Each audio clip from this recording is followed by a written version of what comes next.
Bonjour à tous, donc dans ce tuto, dans cette vidéo, on va voir comment créer une collection de NFT comme celle-là. C'est la collection que j'ai créée moi-même, hein, donc avec donc ce procédé que je vais vous montrer dans la vidéo qui suit. Donc je profite de cette vidéo pour vous dire que je ferai certainement dans la description un giveaway de ces NFT, peut-être pas tous, hein, mais une partie. Donc je mettrai tout en description. Voilà, donc on va voir tout de suite comment faire pour créer des dizaines, des centaines, des milliers, 10 000 NFT, il n'y a pas de problème. Donc je ne vais pas parler de OpenSea, je ne vais pas parler de Photoshop dans ce tuto, uniquement de comment créer, générer avec un petit programme plusieurs images à partir de différents layers que vous aurez créés au préalable. Voilà. On commence tout de suite, donc on va déjà commencer par télécharger ce qu'il faut. Donc on a besoin de Node.js. Node.js pour Windows, voilà. Donc vous allez sur le site, vous cliquez sur Windows, installeur, et ça télécharge tout ce qu'il faut. Voilà. Ensuite, on a besoin de Visual Code Studio. Voilà. Pareil, vous allez sur le site et vous cliquez sur Download for Windows. Et ça lance le téléchargement. Voilà. Bon, voilà. Alors pour les deux, il n'y a rien de particulier. Quand c'est téléchargé, vous cliquez sur vous double-cliquez, vous cliquez sur n'importe où. Enfin là, vous cliquez pour installer et ça vous faites toujours suivant. Pour les deux, il n'y a pas de problème. Ensuite, dernière chose qu'on va télécharger, c'est le projet GitHub qui nous permet donc de générer les NFT. Alors le projet s'appelle Générative, non, Hlips, voilà, Hlips, Générative Art Node. On fait entrée, on atterrit sur le premier résultat, c'est GitHub, donc c'est ce qu'on veut. Donc là, on atterrit sur le projet, il y a les explications si vous avez besoin, donc en dessous.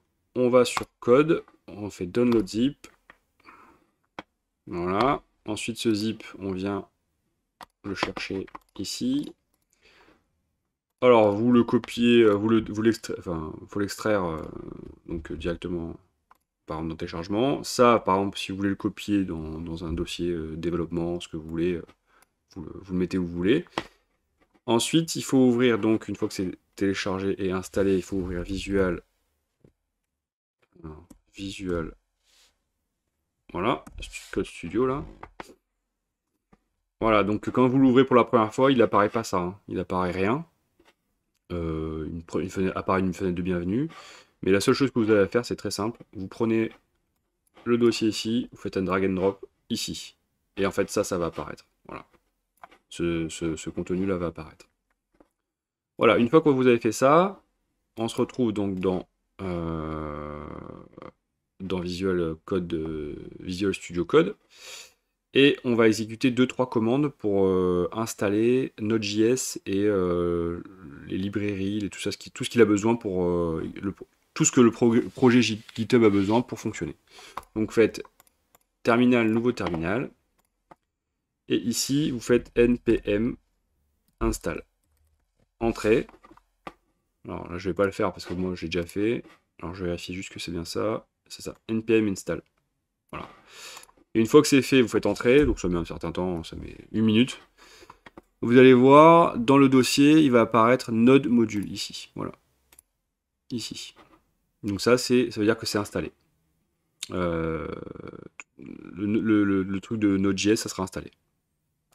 Ensuite, on va installer Truffle ici. C'est un truc qui permet au projet GitHub de fonctionner. Donc, pour vous montrer ce que c'est, hein, Truffle Suite, c'est ça. Voilà, c'est ce truc-là. Honnêtement, je sais pas exactement ce que ça fait, mais il faut l'installer. Donc, vous allez ici, install Truffle, et vous faites un petit tiré du 6 et un G. Install Truffle G. Alors, je vérifie bien que c'est cette commande-là, pour être sûr. Ah non, c'est npm, pardon. npm install truffle g. Donc, npm install truffleg. Voilà. Là, vous faites entrer. Bon, moi, pareil, je le fais pas, hein, parce que je l'ai déjà fait. Là, par contre, il y en a pour 5 minutes d'install. Il y a plein de lignes de commande qui vont apparaître dans tous les sens. Voilà, ça met un petit moment. Ne vous en faites pas, ça suit son cours. Voilà. Donc, une fois que c'est fait, Visual Code et le projet GitHub sont parés pour fonctionner. Donc, il ne nous reste plus qu'à paramétrer les différents dossiers, différents fichiers. Alors, on va s'intéresser uniquement à ces trois fichiers, dossiers, à ces deux fichiers, pardon, build et layers, et on va s'intéresser uniquement au fichier config.js. Alors, config.js, alors pour commencer, build, c'est là où va atterrir tous vos exports. Donc, si vous créez 1000 NFT, ils vont atterrir dans build. Voilà, moi j'en ai créé plusieurs, ils sont là.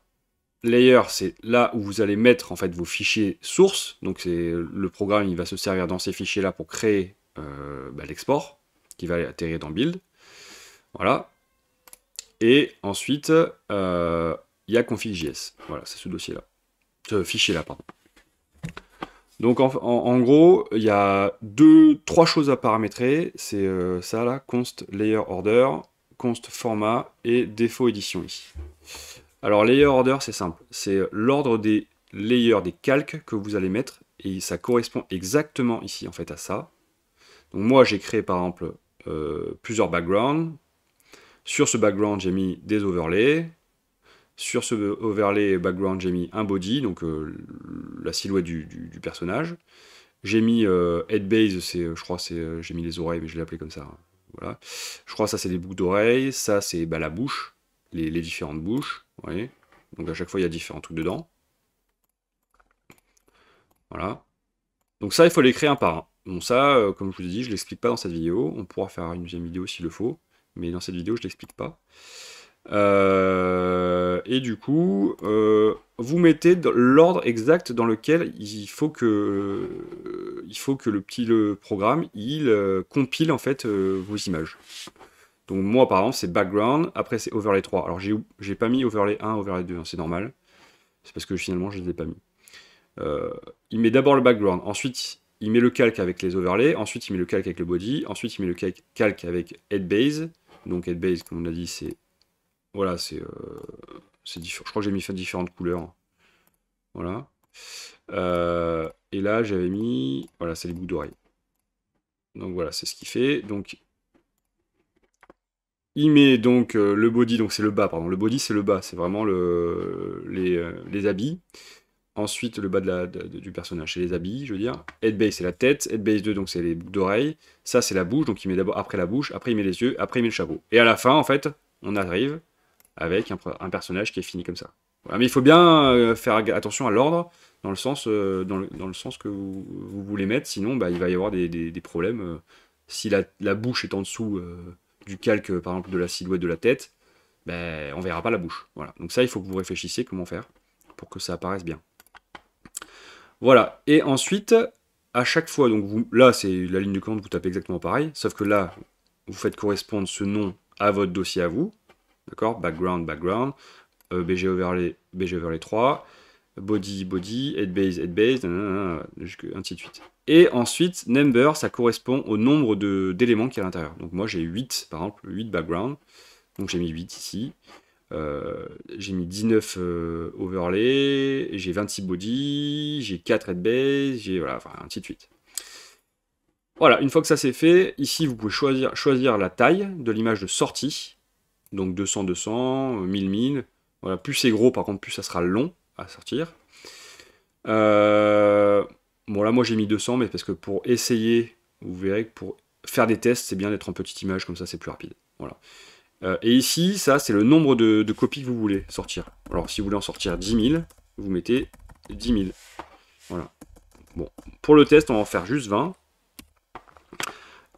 Juste un détail qu'il ne faut pas oublier, c'est ça, c'est la rareté. Donc si vous voulez ajouter de la rareté à certains layers, il suffit d'ajouter donc dans le nom du layer, par exemple ici, voilà, celui-là, le glitter green, j'ai mis un underscore R, et ça veut dire qu'il est rare. Donc le programme, il ne va pas le sortir toutes les 5 secondes, il va le sortir plus rarement. Et après, j'ai mis le glitter gold, underscore SR. Lui, il va le sortir carrément super rare. Voilà. Ensuite, une fois que vous avez tout configuré, eh bien, il n'y a plus qu'à lancer un test. Et dans ce cas-là, on tape la commande. Alors, c'est npm run build. Voilà. npm run build. Et là, il va vous générer tout ce qu'il faut. Voilà, créatine. Voilà. Il va m'en faire 20. Si vous voulez ajouter ça dans un fichier texte, si jamais ça vous avez besoin, vous faites log, enfin vous appelez un nom de fichier n'importe lequel, .text, et tout ça là, toutes ces lignes là, il va vous les sortir dans un fichier. Ça vous permet, si vous créez beaucoup de NFT, d'avoir un aperçu, parce que le terminal n'enregistre pas tout. Voilà, du coup, quand vous avez terminé votre test, vous allez pouvoir aller voir dans Build, ici, et donc il y a vos 20 NFT qui ont été créés, ici. Voilà. À la taille que vous avez choisie, tout ça. Et il a créé aléatoirement, en fait, aléatoirement. Il a suivi son algorithme, hein, mais pour créer différentes images avec les sources que vous lui avez données. Donc, une fois que vous avez fait tous vos tests et que vous êtes sûr que les layers sont dans le bon sens, etc., ben là, à ce moment-là, vous allez ici et vous changez la taille, vous mettez la taille que vous voulez. Moi, par exemple, c'était ça la taille. J'avais mis ça au départ. Et j'avais mis, au départ, j'en avais lancé 10 000 au départ pour tester. Voilà. Et il m'avait créé mes 10 000 copies. Voilà, donc n'hésitez pas à me poser des questions si vous avez besoin. Je ferai aussi dans la description tout ce qu'il faut pour le giveaway. N'hésitez pas à me dire si vous avez besoin d'une vidéo en particulier ou quoi que ce soit. Voilà, à plus!